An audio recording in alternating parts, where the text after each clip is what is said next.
people who are job candidates and job seekers become almost objectified and like we are the product.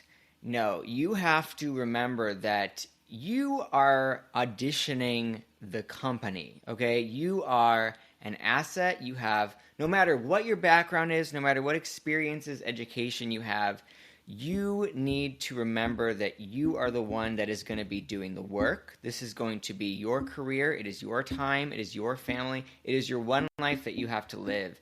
And we teach students in high school and in college and even beyond that, that this is a scary process and you're going to have to interview hundreds of times and, you know, you have to be perfect and you have to fit the mold and they have to want you. You have to make them want you.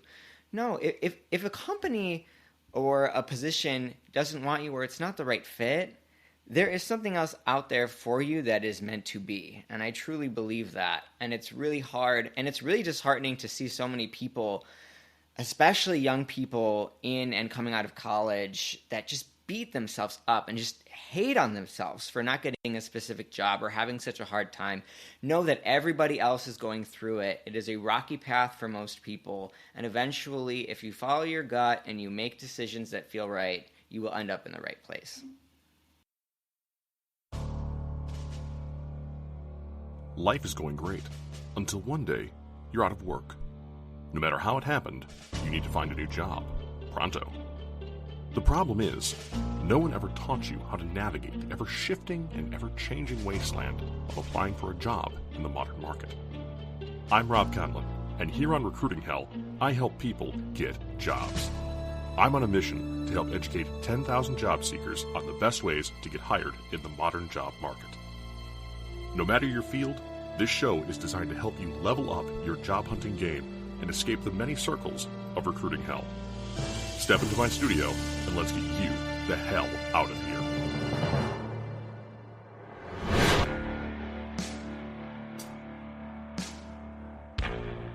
This episode of Recruiting Hell is generously supported by our friends at CoinList, one of the fastest growing companies in the cryptocurrency space. CoinList is hiring. Visit www.coinlist.co/jobs to apply. Tell them Rob sent you.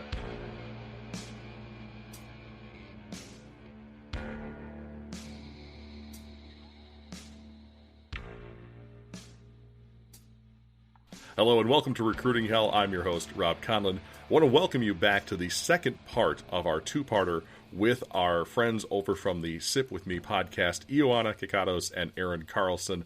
Folks, welcome back to the show for round 2 of talking about MLMs today. Yes, we're excited. Yes, we're glad to be back. Now, Aaron, if you'd be so kind as to resume your point last week of your moral dilemma from this YouTuber coming into your college gym. Yeah. So I faced this moral dilemma where I kind of had like a fiduciary duty to my program of, okay, especially in student affairs and in higher education, you want to always be thinking about the student and what's best for them, and you want them to learn and have new experiences and all that kind of stuff. And this would be an amazing experience for a lot of students. And it was, you know, there was a community like that got built around her classes.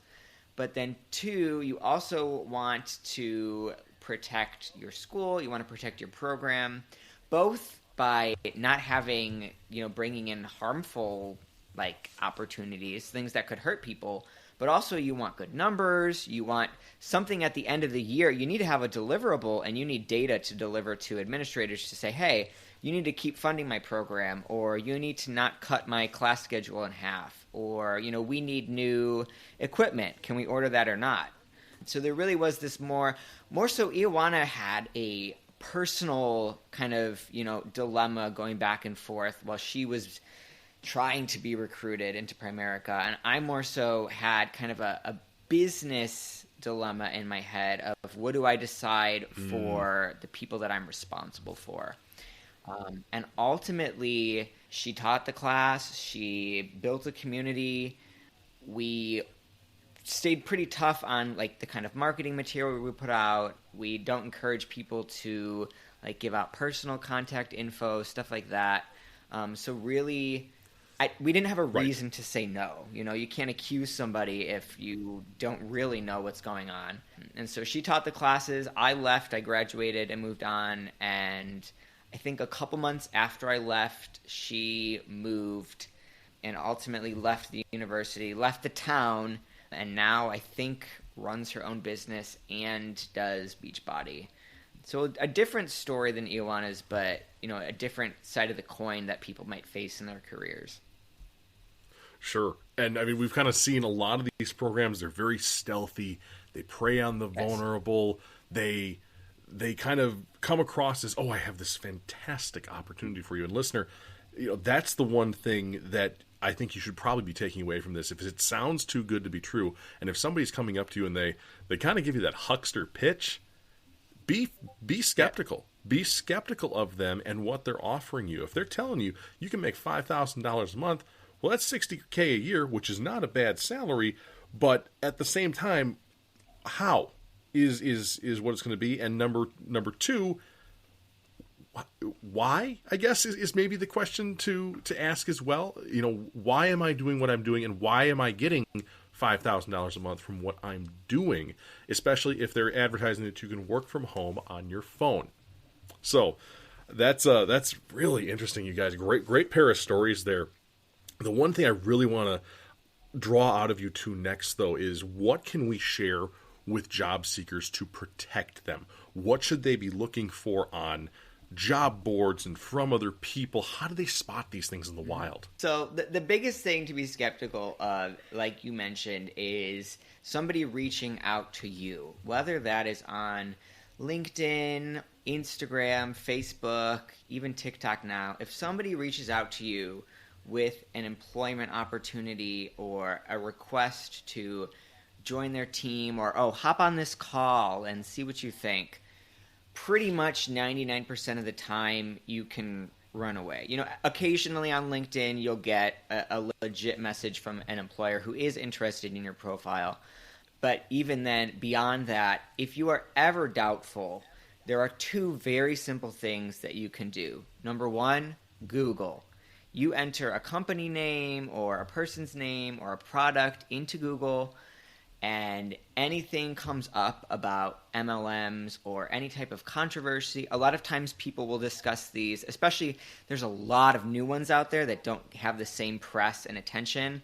Mm-hmm. A lot of people will be have Facebook groups where it'll be people that escaped the MLM and now are trying to spread awareness, or Reddit forums. Anything at all that pops up on Google, if there's something there that talks about MLMs, it likely is. The other thing that I would say is, if anyone approaches you about an opportunity or you find an opportunity yourself, run it by somebody that you trust and that you know will give you an honest opinion, whether that is your best friend or a parent, a teacher, a professor, a neighbor, anybody that is maybe not in your immediate circle and isn't going to go, oh yeah, like that sounds really cool, like good for you. Somebody that would push back and say, well, did you think about this, or maybe you should look into that. Those are the two simplest things that you can do to kind of scratch the surface of pulling back the curtain, if you will. And kind of going off of that, which we kind of have discussed, if anyone asks you to pay a monthly membership to be a part of a job, that's a huge red flag. If you have to buy a certain amount of a product, and that's kind of part of the job as well, run. Really anything around product or, paying some type of fee. No job that is not an MLM will require you to pay a fee to be a part of that opportunity.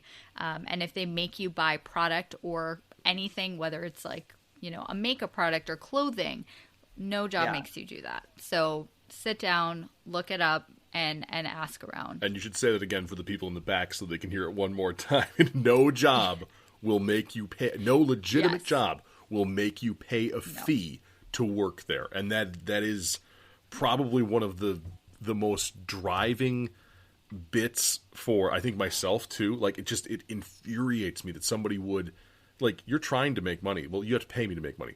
That's not the way business works. businesses take risks. Yeah. They hire employees to help them do their stuff.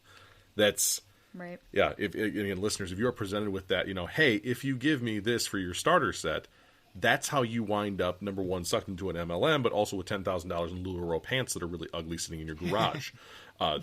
That's Yes. that's the one thing. I've heard so many stories about these women who have, they are into this MLM, and usually it's a fashion MLM, and a lot of fashion MLMs.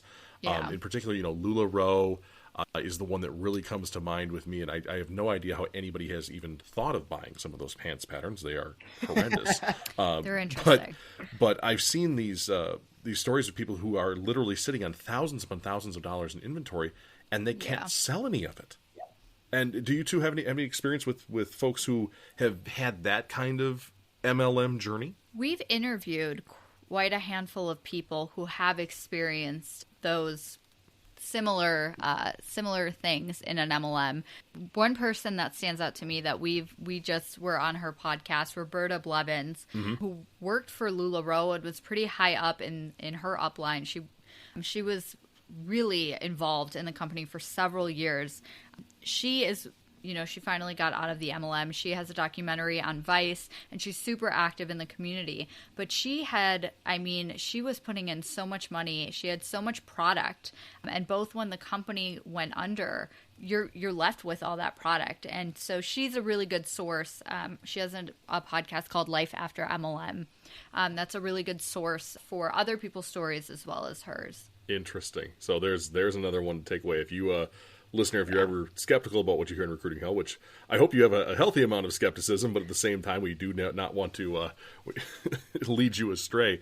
Some great other resources from folks who are not us here to look into. That's really neat. And again, I had totally forgotten that LuLaRoe had folded. That's the really interesting thing. So these folks, they were part of this company, and it vanished overnight. And again, there a lot of folks are stuck with mountains of merchandise. Which is just something wild. That's interesting that we've kind of uncovered too is for a lot of these, I say women because a lot of these MLMs are geared and focused towards women, right? Like my experience with Primerica is pretty rare. I find it's really not rare, but it's just hard to find men who are either speaking about their experiences or really just involved in the MLM world. But what we've noticed is a lot of these, I'll say women really love these products, right? Like they genuinely love their nutritional shakes and they love the company's, makeup or leggings. So it's really hard when, you feel so attached and you really do truly love the product, but you're obviously involved in what's ultimately, in my opinion, a scam. Very interesting. And I wonder if there is a difference between men and women in particular when it comes to the type of MLM that they would perhaps, I don't want to say fall for, but, that they would be involved in. As you mentioned, Ioanna, the clothing type MLMs, I'm sure, exceptionally popular with women, whereas Primerica seems to be a little bit more of like a bro MLM, if you will. Like, man, we're talking finances, things like that. And I feel like that's something that folks should watch out for too. Particular ones that are maybe tailored to who you are and what you are. So that's really interesting to see that, again, there's a large gulf in that, but there are ones that target men as well. Very interesting. Good deal. Now, here's the tough one. Here's the really tough question.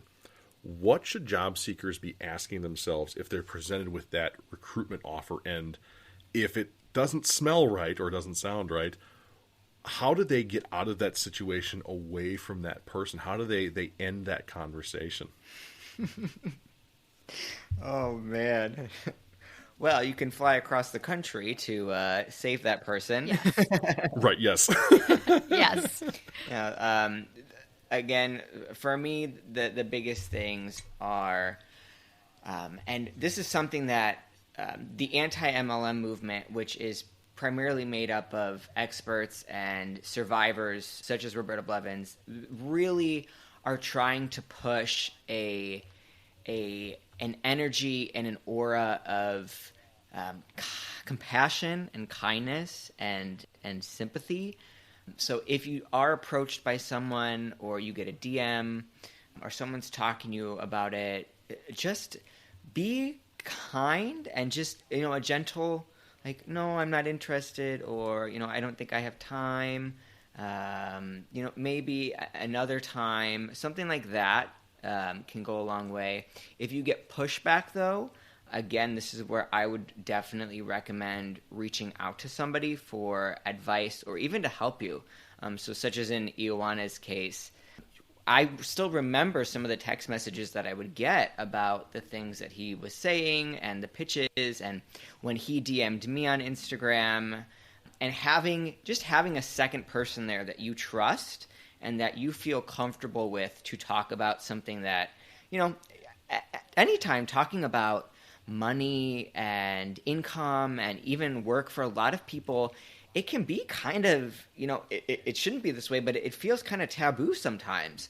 So having someone that you trust where you can, say, oh, what should I say? Or how does this sound? Or, oh, could you write up maybe something that I could say to them? Or could you contact them for me? I've found in a lot of people's cases that is a simple thing that you can do, but is really helpful, especially to people that might not have that strong of a voice or be that confident in pushing back on something. Hey listeners, we're going to take a quick break here for some of the business side of running a podcast. These sponsors not only believe in this show, but they may have a product, service, or even an open position that can help you end your job hunt.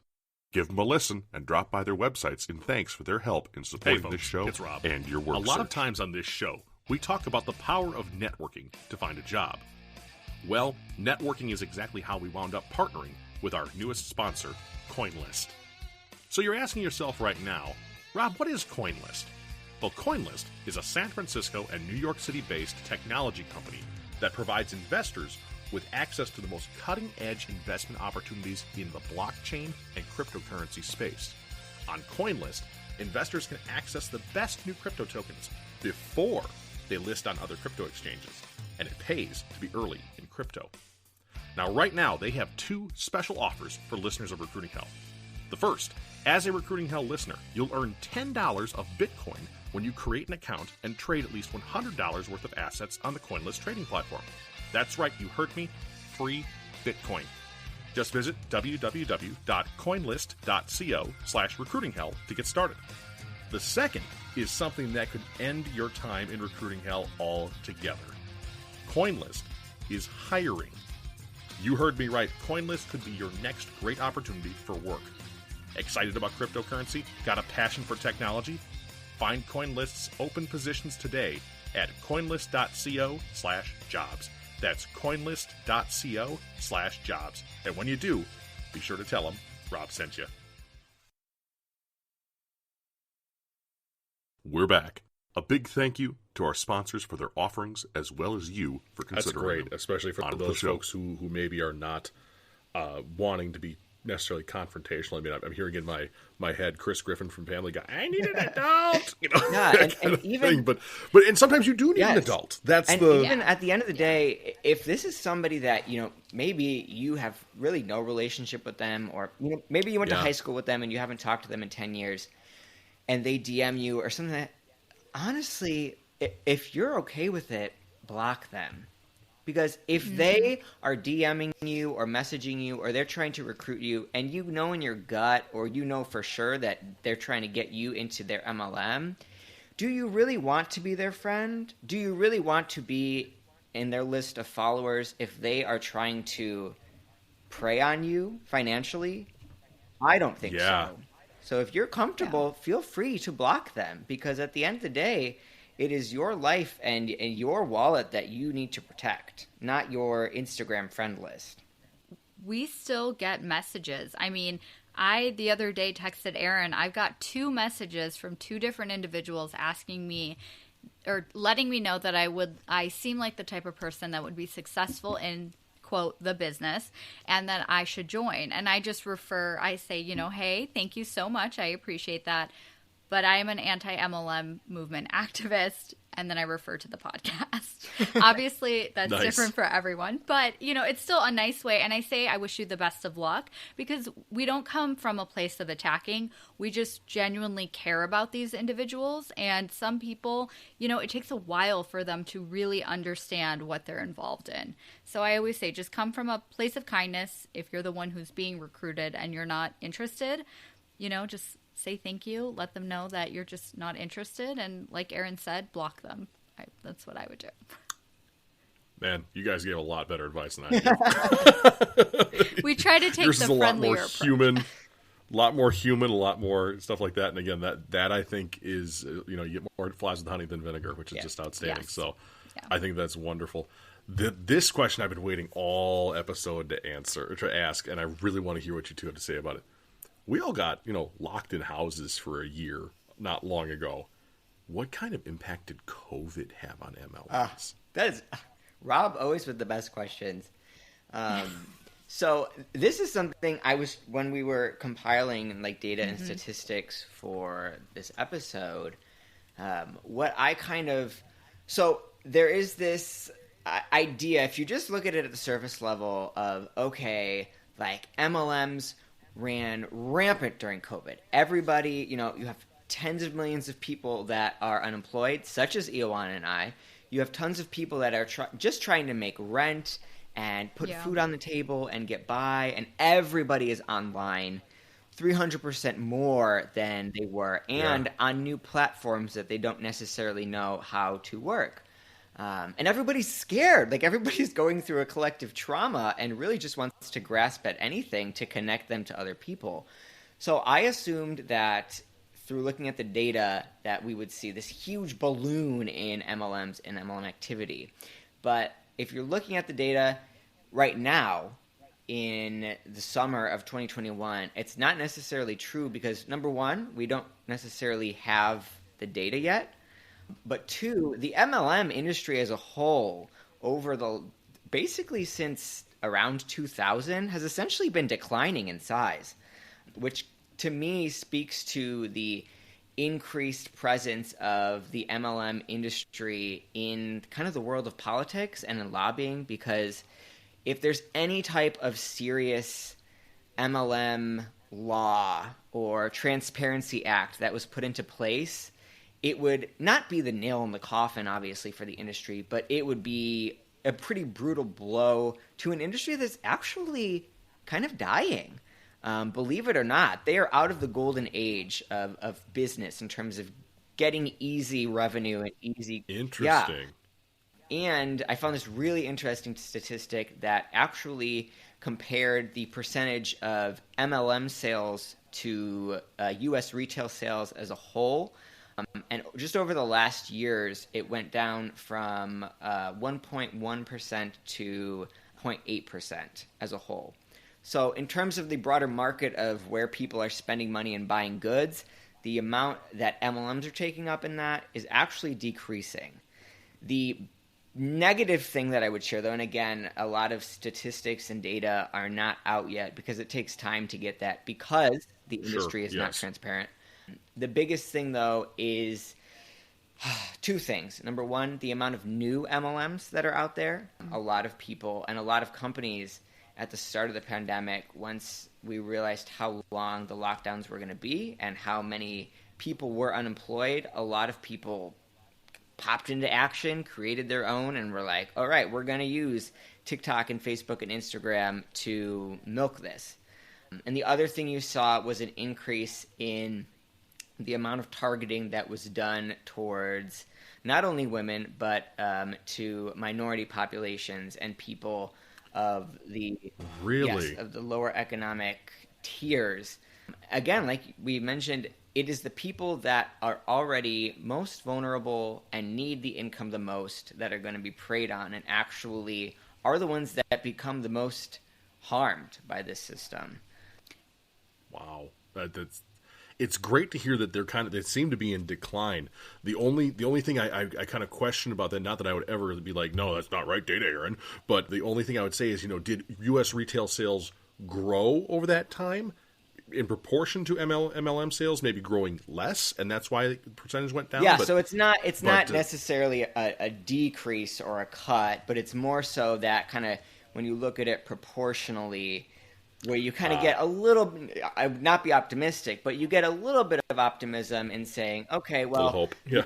if you compare them, the bubble in the bubble of retail is gone down a little bit, but also in that same time, the whole retail bubble has absolutely exploded.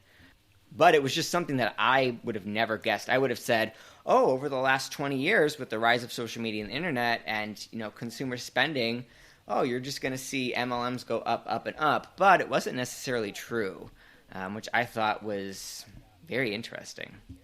Something else to note, kind of going off of that, COVID didn't really affect this part of MLMs, but they really used COVID within MLMs to promote their products.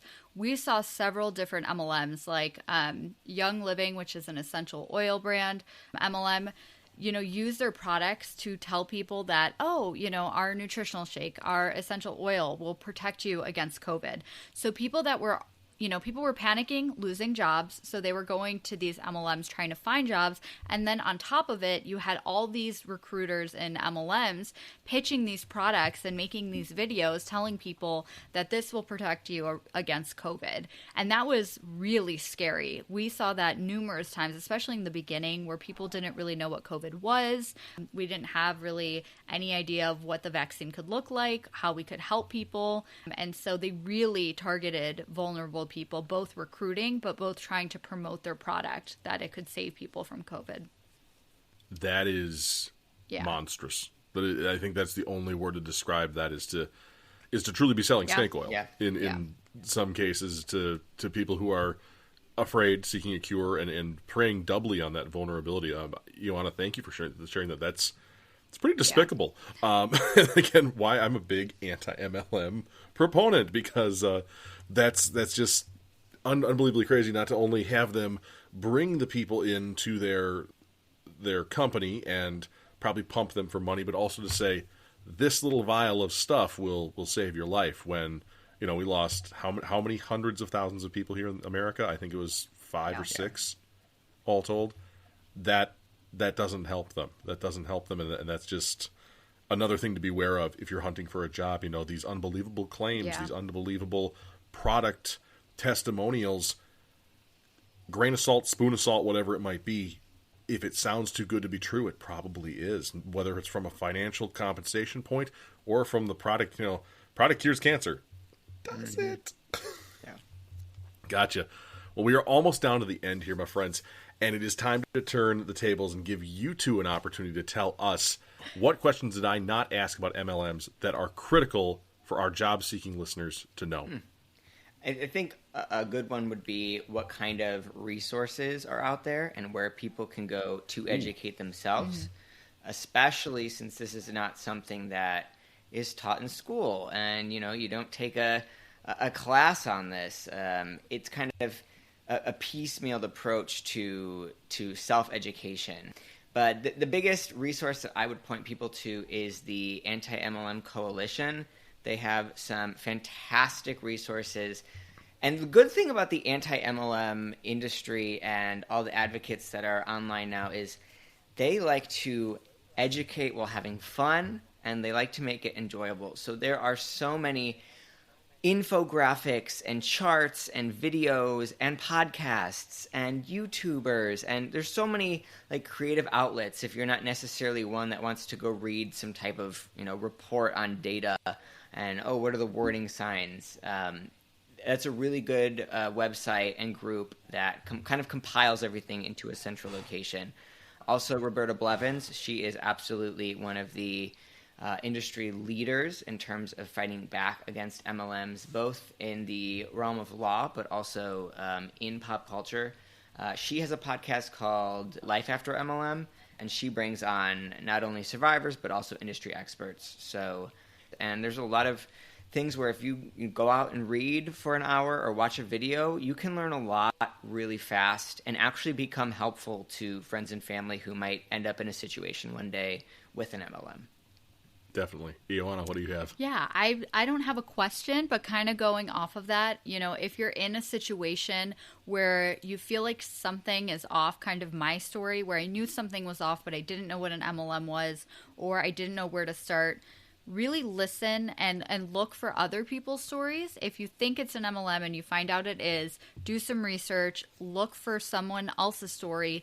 There's so many people, Roberta Blevins, who we touched on, Josie, who is another person who was an upline in an MLM. There are various people on YouTube who have their own channels, as well as podcasters and on TikTok, who just openly and honestly share their story about their experience. Use that to really kind of have an example of what it could be like, and then use that to determine your decision of whether or not you'll join the MLM. Hopefully not. That's our goal. Right, yes. I was going to say, make sure, because there are other videos out there of people who, you should join my thing. Yes. If there is don't be fooled, dear job seeker, by somebody who is, looking sharp and shiny in this case. So, good deal. Well, all right, the final 3 questions are the ones that I'm asking everyone this season. They can be one-word answers, and that works, but don't be afraid to maybe expand upon them more in depth if you would like. Ooh, and Ioanna, I'm we'll nervous. start with, yeah, right? This is kind of a fun one. A little bit rapid fire here. It's going to be great. So I'm going to start with you, Ioanna. What is the number one thing you think is wrong with the way the modern job search works? So the first thing that comes to me, which is what I'm just going to go with, I just feel like it's not super personal anymore, or it's hard to make a connection with someone just from, uploading your resume, uploading your cover letter, and that's kind of the start of the process. So I wish there was a more interactive way of getting to know you as someone who's trying to find a job, and also the people working at a company initially. Because I found throughout my experiences when I was unemployed, I was just kind of throwing hundreds of applications into these online systems, and you never hear back. Or I wish there was more of a personal connection. I guess I could go on a rant, so I'll say personal. Good deal. Arron, same question to you. What is the one thing you think is wrong with the way the modern job search works? Mm-hmm. For me, and being unemployed during COVID and now looking for a job again, it is absolutely the fact that people who are job candidates and job seekers become almost objectified and like we are the product.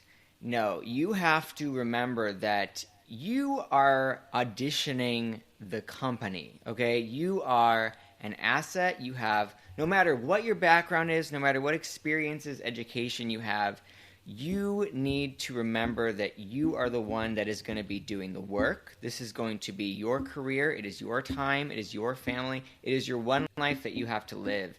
And we teach students in high school and in college, and even beyond that, that this is a scary process, and you're going to have to interview hundreds of times, and you have to be perfect, and you have to fit the mold, and they have to want you. You have to make them want you.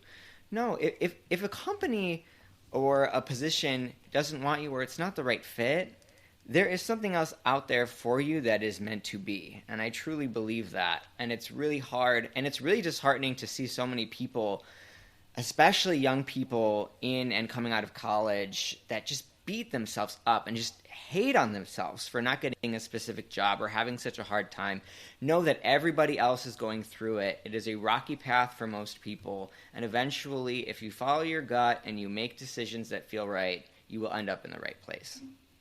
There were never better words spoken about one of the things that I drum on so hard in this show, that you are worth more than your work. Good sir. Thank you for that. That was outstanding. That's probably going to be some sort of micro video snippet or something like that. It's going to be great. All right, next question. What's the one thing that you've seen with the modern job hunt that everyone doesn't do that they should be doing? Arron, you're first this time. So I would definitely say actual physical, whether it's in person or online, networking and building connections if there is no better way to get a job, whether it's your dream job or maybe it is an internship at a company where you think your dream job is, talking to people who know that industry, talking to people who are involved in that company, and actually building a relationship with them, asking them about themselves, their experience, that is a huge way to get in the door and ultimately, build that bridge that's going to get you there. I think a lot of people just throw their resume into the ring and think, oh, why am I not getting anything? Build relationships and talk to people. I know it makes me sound like I'm like 70 and like sitting in a big chair, but like you got to do it. Excellent. Ioanna, same question. What's the one thing you've seen with the modern job hunt that everyone does do that they should? I was going to say the exact same thing. Really? But that's truly been the thing that has gotten me every opportunity. I have had various opportunities within broadcast journalism, both in Chicago and New York, and I have no connection to that world. Both my parents are Greek immigrants, didn't even finish grammar school. So the way that I've really been fortunate enough to kind of even just get an opportunity to interview has been through networking. And I cold message people all the time. That's probably my number one thing is don't be afraid to put yourself out there. What's the worst that could happen, right? They say no, you don't even know them. So it's okay. And don't let that get you down because, you're going to get one no out of all the 100 messages you send. But there could be that one message, that one person who has been in your shoes, who knows how you feel and wants to give you a chance to talk or even interview you. So just put yourself out there. Don't give up. And the right opportunity will come. Got it. I want to pause this lightning round here for what you just said about cold messaging people. How do you do it? Yeah, at first, I wasn't really good at it, but I had someone when I was at WGN in Chicago sit me down, and he was an older individual who had been in the broadcast industry for a lot of years, and he taught me the system to kind of look up people within the company or the job that you want, and I'm old school. I have flashcards. I write down people's names. I write out when I cold message them the first time, and then I would update it. And I just had this file of index cards that I would just keep adding to. And so I would just send a message like, hi, my name's Ioanna. I'm interested, let's say, in a production assistant job at Nightly. I sent in my application. I'd love to chat, whether that's, over the phone or grab some coffee just to get to know your experience. And that's it. And then I would send that out, but I would send that to 20, 30 people within the company. I've called recruiters personally. I mean, I've really done whatever it takes to get the opportunity or to get the moment of someone's time who could potentially help me along the way. The way I got the opportunity at Nightly, I actually was back and forth with a recruiter. I found her email online. You can find pretty much anyone's email. LinkedIn is a wonderful resource. I love LinkedIn. And I emailed her. I asked to set up an interview to just chat about an opportunity that I had applied for. And the chat went really well. But I ended up calling her. She was kind of slow to get back to me, and I was a little impatient, so I picked up the phone. I said, hi. She's like, who is this? I'm like, oh, it's Ioanna, the girl you've been emailing with. I'm really interested in setting up a time. I don't mean to, bother you, but I would really love to set something up. She set up a call then and there. I had a call with her within the next week, and I ended up interviewing at this particular place several times for several different opportunities. Turns out I turned them all down, but, it really taught me to not be afraid to put yourself out there and track, right? That's my biggest thing was I tracked when I reached out to people, when it was okay to follow up again. But I've sent hundreds of messages on LinkedIn, and truly every opportunity I've gotten, my current job, I got because I reached out to someone. The job previous, I reached out to the recruiter. I mean, that's really how I've gotten every single opportunity, which is crazy. And I highly recommend that. Yeah. Now, you can't claim to be like same thing as Aaron, because what Aaron said is not what you just said in this case, because they are both incredibly valuable. On another level. Like, I think in my industry, right, with broadcast, people are pretty, they tell you, as an undergrad student, don't reach out to big companies, right? ABC, NBC, CBS. You're just a number. You're irrelevant. That's what they basically tell you. Don't waste their time. But on every single company's website, when you're applying for a job, at the bottom, they usually disclose what they want you to send and what they don't. And sometimes a lot of these big companies actually accept like physical resumes and cover letters. So I've sent out, as a 26-year-old, I have mailed out applications and resumes to these big companies. And I think that's also stood out because really no one sends in a resume or a cover letter as well. And then they also say, no one gets offended if you reach out to them as a recruiter, right? That's their job. They want to recruit someone to fill that position. Yeah.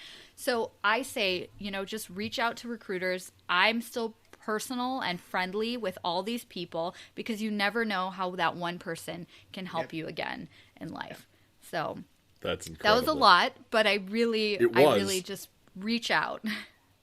But you both have brought so much to the table this entire time, so that's outstanding. Now, last but not least, and Ioanna, you cannot double up on this one. What's your number one LinkedIn tip? I was just going to use that. You can't say what I just said. Well, I love LinkedIn. I think it's a wonderful resource and really overlooked, kind of confusing for someone, especially coming out of undergrad, or someone who hasn't really used any, particularly LinkedIn to find a job.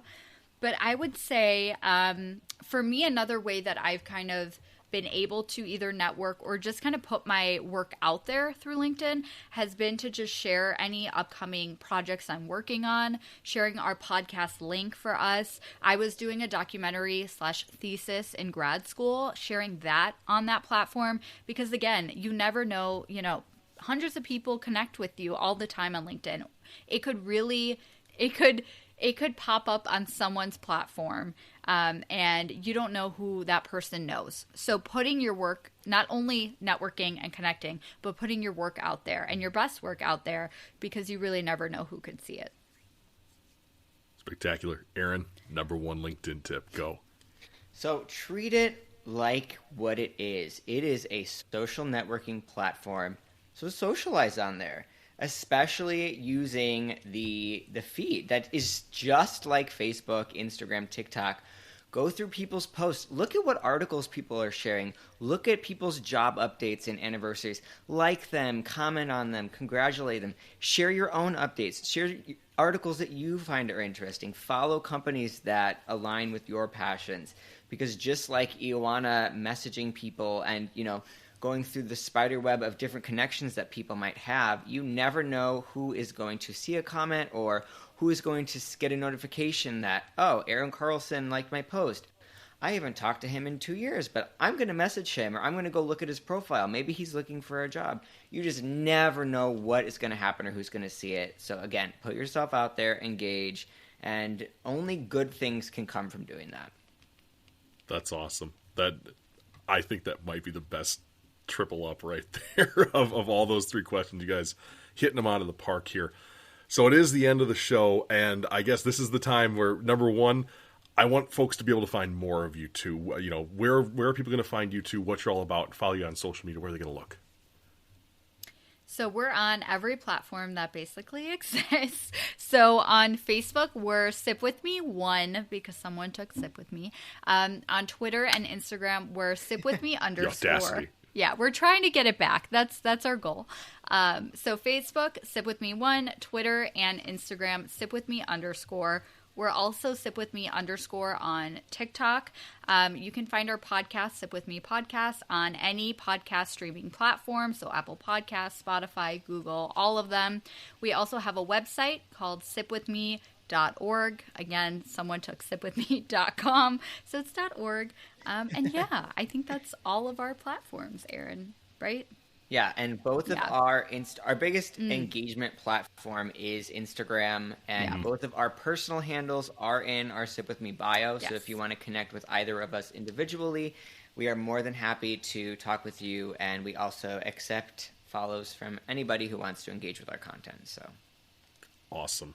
There was one last thing that I think came along with doing this little crossover, and Aaron, you were certainly a brilliant guy to say yes to this because bringing your show and a bit of your show into mine was fantastic. You have a drink recipe for us to kind of celebrate this little crossover, don't you? Yes, we do, and Ioanna is going to share it. This is a drink that we created specifically for anti-MLM content, so we're excited to have another chance to share it because it's kind of just something that we invented and don't really get to throw it around that much. So Ioanna is our bartender of the week, I guess. Ioanna, take it away. So it's called the Plink drink, which if you know MLMs, you probably know where that is inspired from. It's from a particular MLM and a product within that MLM.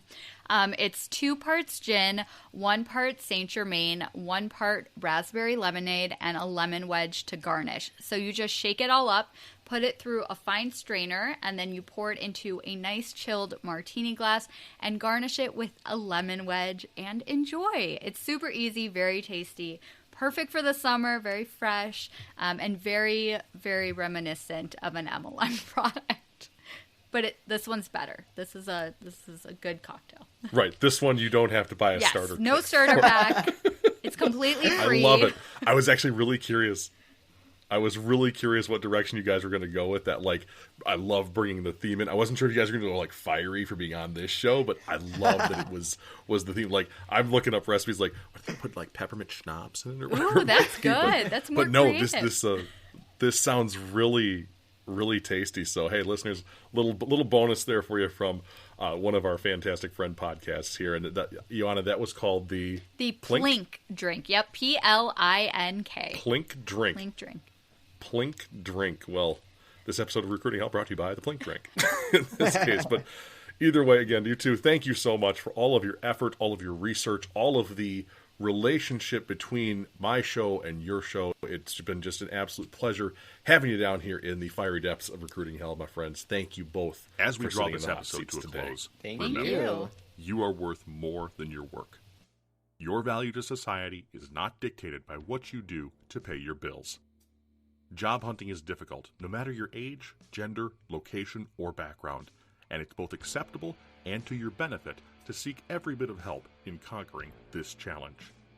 For more from Recruiting Hell, subscribe to the show on your favorite podcast player or our YouTube channel, and don't forget to leave a review of the show if your podcast platform allows it. It's tremendously helpful. Connect with Rob via LinkedIn. Be sure to visit recruiting-hell.com to subscribe to our newsletter. And of course, follow the show all across social media. Just look for the orange and blue flame logo. Recruiting Hell is a production of Westport Studios and is proudly made in Wisconsin. Lastly, be sure to visit and support our sponsors. They make it possible to do this show and make it better every single week. Remember, your job hunt is a marathon, not a sprint, and Recruiting Hell will be here to help you keep pace. Thanks for listening.